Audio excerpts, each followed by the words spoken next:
So in this video, I'll talk about what I think it is the best bang for buck camera you can get right now in 2024 as a DP filmmaker. So let's get to it.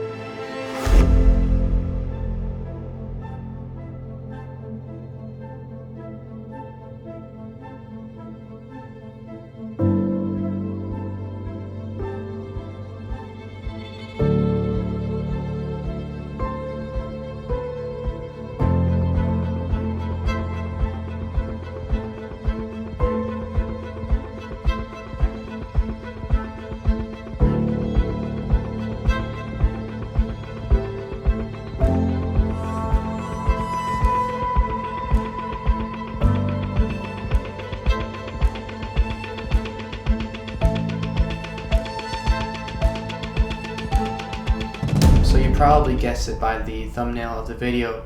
The camera I'm talking about is the Panasonic Lumix S1. This camera was released in 2019 with the original price point of $3,500 if I'm not mistaken. And it was an absolute beast of a camera for that year. You had 4K full frame field of view. I think it is in 2021 when Panasonic decided to release a paid firmware update that will let you shoot with this camera in vlog. Correct me if I'm wrong, but I think this feature just steps the camera into a whole new level, and it's just amazing bang for buck. So like I just said, this camera used to be on a price point for around $3,500 brand new, but now you can find one of these for around 900, 800 euros, probably dollars, depending on where you're at. And some of these used offers on the camera will probably come with a firmware update already installed in the camera, which will save you around 150 to 140 euros, which is the cost of this firmware update. So like I just said, this whole rig here, to just get it up and running, cost me around $1,500. You just swap a lens in there. In this case I have a vintage lens, which is the Zeiss CF2 35mm f2, which is an outstanding focal length for open gate full frame mode. I also have here the Sigma MC21, which is the L mount to EF adapter. And as you can see, this adapter has no play at all, which is just ideal if you want to swap a mad box or a follow focus motor. So some of the features of this camera, like I just said, is the open gate mode, which I think is a feature that you only find in Lumix cameras, but also in higher end cameras like our Alexa Minis, Alexa 35s, and Sony Venice, as well as the new Sony Burano, and the Blackmagic cameras that have come up with the same almost sensor of this 6K full frame open gate kind of mode. Why I think this camera is amazing is because you can have 2 or 3 batteries, which has an amazing battery life for a whole shoot. Just place it in there. Also, you swap in a CF Express Type B cards, which prices have come down quite a lot in 2024.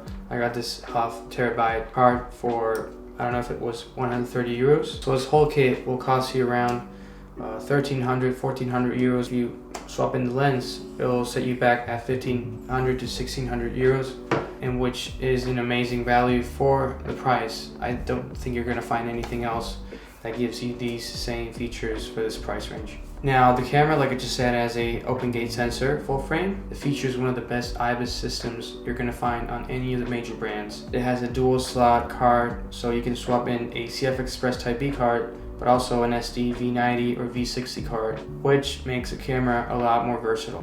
The size of this thing is really compact, as you can tell. You can take it handheld like this. Also, the IBIS system helps you to have this a lot more stabilized kind of feel and look with the system that's integrated into the camera. Another of the features I think is pretty amazing for this price point camera is the dual base ISO, which starts at 640 and then goes up to 4000 ISO, which is really nice for low light situations.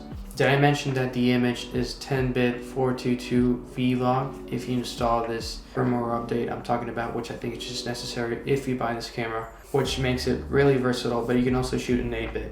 But not everything is perfect on this camera, and there's also some flaws that I'm going to talk about right now. Starting by its really small screen that's in the back, which is not flippable.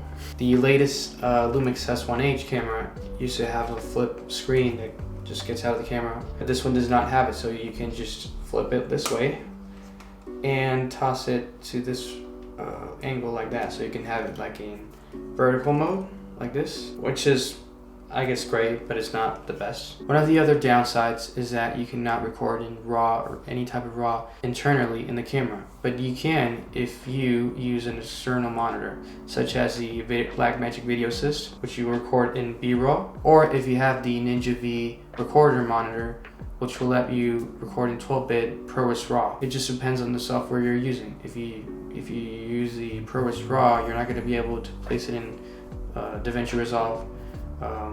It's the same on the other way around. Another issue with this camera is that it has no autofocus, which I think is just completely comprehensible if you're not using it as a vlog camera. I know there's certain situations where you do need to have autofocus when you don't have a focus puller. It's gonna become really nice, but in this case, we're talking about a $1,400 camera. So a lot of people will compare it with the Blackmagic Pocket 4K or 6K. The pocket cameras need to be rigged in order to be used on a professional environment. You need to use a V-mount battery, also with a SSD externally recording, which I just think is not that handy. I mean, look at this, guys. This camera, this whole package here, you can already shoot with this. It has a small screen, like I just said. You do have the manual focus and the aperture, so you don't need anything else. I've shown up to a lot of gigs with this camera, and the client doesn't even understand what it's capable of doing. But it's pretty nice, and the image just coming out of it, it just looks outstanding. Also, I do have as a primary camera a Canon C200, and if you do know how to use a color space transform in DaVinci Resolve, you're probably going to be able to make the image compatible with the Canon RAW, so it just makes this camera a lot more versatile. I'll probably take this camera as a B cam in 90% of my shoots. So yeah, guys, I hope you guys liked this video. Comment down below what you think about it, and I'll see you in the next one. Peace.